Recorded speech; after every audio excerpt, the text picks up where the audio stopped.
Everyone, কেমন আছো সবাই? মুগ্ধা ডায়মন্ড চ্যানেলের নতুন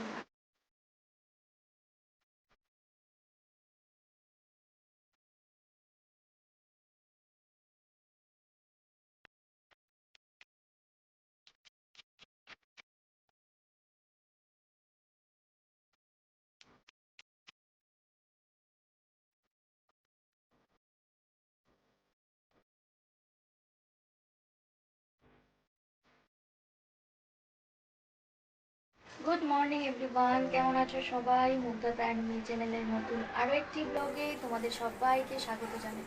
আশা করছি যে যেখান থেকে আজকে আমার এই ভিডিওটি দেখছো তোমরা সবাই খুব ভালো আছো, সুস্থ আছো এবং আমিও খুব ভালো আছি। আর আজকে হচ্ছে বুধবার, ঘড়িতে বাজে এখন সকাল 10টা। যদি আমি উঠেছি সকাল 6:30টায়। আমি যখন উঠেছি তখন মামামা ঘুম থেকে উঠে গেছে, আর ঘুমোয়নি। তা যাই হোক, উঠেই আমি নিচে গিয়েছিলাম, একটু হেঁটে আসলাম, তারপর আসার সময় ফুল টুল নিয়ে আসলাম। তারপর আরও 1 ঘন্টা ওর পাপা চেষ্টা করলো ওকে ঘুম পাড়ানোর, ও কিছুতেই ঘুমোয়নি। তার জন্য আমি ওকে তুলে নিয়ে আসলাম, যেহেতু ওর পাপার ঘুমে ডিস্টার্ব হবে। তো তারপর যখন আমি ওকে মুখ টুক ধুয়ে ব্রেকফাস্ট করাবো তখন বাজে ঘড়ির কাটায় 9টা, তখন দেখি ঘুমিয়ে পড়েছে। তো যাই হোক, ঘুমুক, যেহেতু ওর ঘুমটা কমপ্লিট হয়নি তার জন্য ও ঘুমিয়ে পড়েছে। আর রোজ তো সকাল 10টায় উঠে, আর এখন অলরেডি 10টা বেজে গেছে। ভাবলাম এখন আর ডাকবো না, ও যখন উঠতে চাইবে তখনই উঠবে নিজে থেকে। আর এদিকে আমার ব্রেকফাস্ট বানানো আমি বানিয়ে রেখেছি, কিন্তু খাইনি, ওকে খাইয়ে তারপর আমি খাবো। আর এদিকে দুপুরে রান্না বান্নাটাও শুরু করে দিয়েছি। তো চলো তোমরা ব্লগটা কন্টিনিউ করতে থাকো। আমি আশা করছি যে পুরো শেষ অবধি তোমরা ব্লগটা দেখবে। আর ব্লগের কোথাও কোনো অংশ যদি তোমাদের ভালো লেগে থাকে তাহলে একটা লাইক আর একটা কমেন্টস করতে কিন্তু ভুলো না। চলো দেখতে থাকো। তো এদিকে দেখো, আমি মাছগুলো ভেজে নিয়েছি। এখন একে একে করে আরও কয়েকটা মাছ আছে, ওই 2 টুকরোর মতন আছে, সেগুলোকে ভেজে নেব।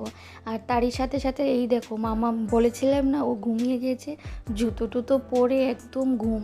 আসলে কি বলতো, রোজ তো 10টায় ওর ঘুম থেকে ওঠার অভ্যাস, আর আজকে যেহেতু এত সকাল সকাল উঠেছে, বেচারি আর থাকতেই পারছিল না, তো ঘুমিয়ে গেছে। তো যাই হোক, ও ঘুমুক, ওকে এখন আর আমি ডিস্টার্ব করব না। আর এদিকে দেখো 14 শাক আমি কেটে রেখেছি। যদিও স্পেসিফিক্যালি কোনো একটা শাক থাকে আর কি, 14টা, ওগুলোই খেতে হয়, কিন্তু নিয়ম মেনে তো সব শাক আর পাই না। তো 14 রকম করতে হয়, তো 14টা করে তারপরেই শাক খাই আর কি। তো 14 শাকের মধ্যে না, ওই সর্ষে শাক, এলেঞ্চা শাক, নিম পাতা, ওগুলোকে মানে ওগুলোও থাকে আর কি। তো আমার কাছে যা যা অ্যাভেলেবেল ছিল, আমি কিন্তু সর্ষে শাকও পেয়েছি, আর নিম পাতা তো আমার সামনে গাছ আছে ব্যালকনিতে, আর এলেঞ্চা শাকও পেয়েছি। তো সেই 3টে যে পেয়েছি 14 শাকের মধ্যে, তাতেই আমি খুশি। তো 14টা মিলিয়ে একটা শাক আমি করে নিলাম। আর তোমরা দেখতেই পারলে যে সকালের ব্রেকফাস্টে আমি বানিয়েছিলাম ম্যাগিটা না, আমার ওই সুপি ম্যাগিটা খেতে একদমই ভালো লাগে না, ওই চাউমিনের মতন একটু ভাজা ভাজা করলে খেতে ভালো লাগে। আর এখানে একটু চা বসিয়েছি, তুলসী পাতা, লবঙ্গ, দারচিনি, আদা দিয়ে, যেহেতু কাল রাত থেকেই হাজব্যান্ড বলছিল ওর একটু কাশি কাশি মতন হয়েছে, কাশছে খুব। তো তার জন্য ভাবলাম এগুলোকে দিয়ে আজকে একটু ওকে একটু লাল চা করে দেবো। আর দেখতেই পেলে যে আমার এখানে মাছের ঝোলটা হয়ে গেছে। একটু বড় করেই মাছের ঝোল করলাম, কারণ কি বলো তো, 2 দিনের জন্যই আমি আজকে মাছের ঝোল করে রেখেছি। ওই রোজ 2 টুকরো করে দুজনের জন্য মাছের ঝোল করতে আমার একদমই ভালো লাগে না। আর কালকে যেহেতু দিওয়ালি আছে, একটু ভাবছি একটু বেরোবো কেনাকাটা করতে। আর রান্নাবান্না থাকলে, যদি রান্নাবান্নার টা যদি সময় আমি দিয়ে দিই, আর এত কিছু যদি রান্নার থাকে আর কি, তাহলে আমি কিন্তু ঠিক সময় মতন বেরোতে পারবো না। সব কাজবাজ সেরে তারপর তো বেরোতে হবে, তারপর এসো আবার আবার টাইম মাফিক মেনে আবার আসতেও হবে। তো তার জন্য আমি খুব একটা রান্নার বেশি চাপ রাখবো না, আজকে একটু মাছের ঝোলটা বেশি বড় করে রাখলাম। আর এই দুষ্টুটাকে দেখো ক্যামেরার সামনে কেমন পোজ দিচ্ছে। আমি ওকে একটু মৌসম্বি লেবুর রসটা আমি খাইয়ে দিচ্ছিলাম, আর কোনো রকমভাবেই ও খাবে না। আর ওই যে ক্যামেরা দেখেও পোজ দিচ্ছে, আর ও খাবে না তো খাবেই না, ও টিভি দেখতেই ব্যস্ত। কিন্তু কি করব, আমি তো মা, আমাকে জোর জবরদস্তি করে কিন্তু ওকে খাওয়াতেই হবে, কিছু করার নেই। তো মাঝখানে অনেকটা সময় কাটিয়ে এখন চলে এসেছি, এখন হয়ে গেছে সন্ধে, চলে এসেছি পুজো দিতে।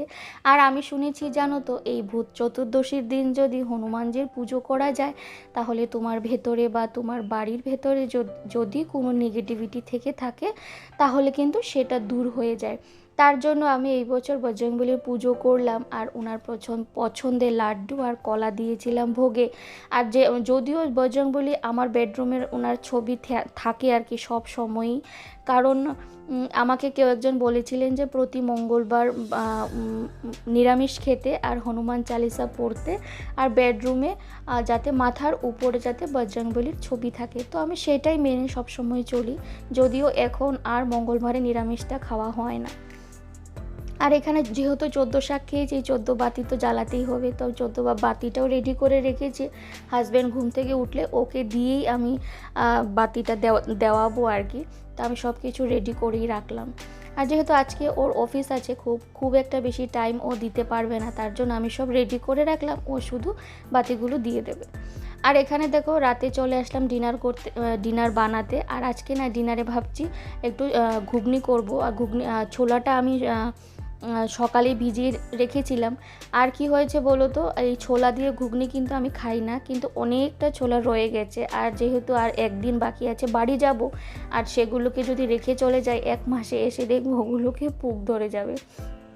তো ভাবলাম পোকা টোকা ধরার থেকে খেয়ে চলে যাই।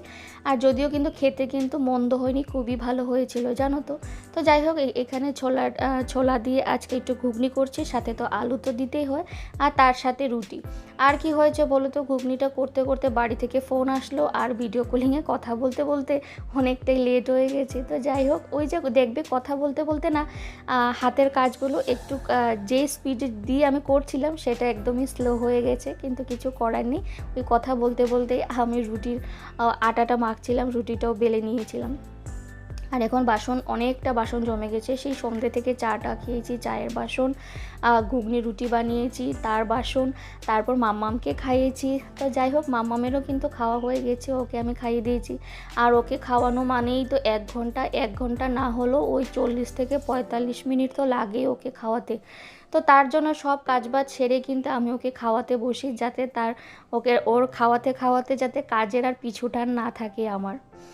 তো তোমাদের আমার এই ব্লগটা কেমন লাগলো প্লিজ আমাকে কমেন্টসের মাধ্যমে কিন্তু জানাতে ভুলো না। আর একটা লাইক করে দিও, আজকাল দেখছি আমার ভিডিওতে লাইক খুব কমেই আসছে।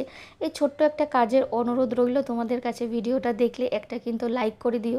আর আজকে যদি প্রথম তুমি আমার এই ভিডিওটি দেখে থাকো, তাহলে আমি বলবো প্লিজ ছেড়ে যাওয়ার আগে আমার চ্যানেলটিকে সাবস্ক্রাইব করে দিও। সাবস্ক্রাইব করে পাশে থাকা বেল বাটনের অল অপশনটি প্রেস করে দিও, তাতে করে আমি যখনই ভিডিও ছাড়বো তোমাদের কাছে যাতে নোটিফিকেশন চলে যায়। আর যারা অলরেডি এই কাজটা করে দিয়েছো তাদেরকে অসংখ্য ধন্যবাদ। তো দেখবে এই 14 শাক খাওয়া বা 14 প্রদীপ দেওয়া আমাদের বাঙালিদের মধ্যে কিন্তু একটা রিচুয়াল, শুধুমাত্র আমরা বাঙালিরাই কিন্তু করে থাকি। কিন্তু এখানে যে আমার প্রতিবেশী একজন আছেন, ওনারা কিন্তু তেলেগু, তো উনি বললেন যে 14 বাতিটা ওনারা জ্বলান, কিন্তু ওই যে শাকটা ওনারা আর খান না, এসবের মানে ওনারা ঠিক বুঝেনই না। কিন্তু ওই যে 14 পুরুষের নামে যে 14 বাতিটা দেওয়া হয় ওনারা কিন্তু জ্বালিয়ে থাকেন। তো চলো, বলতে বলতে আমি রাতের ডিনারটা রেডি করে নিয়েছি। হাজব্যান্ডের জন্য আমি বেড়ে রেখেছি, ও ব্রেক নিয়ে ঠিক খেয়ে নেবে। আর আমার জন্য রুটি আর ওই ঘুগনি। চলো, তারই সাথে সাথে ভিডিওটাও শেষ করছি, আবার আসবো নতুন কোনো ভিডিওর সঙ্গে। ততক্ষণের জন্য টাটা, বাই, গুড নাইট।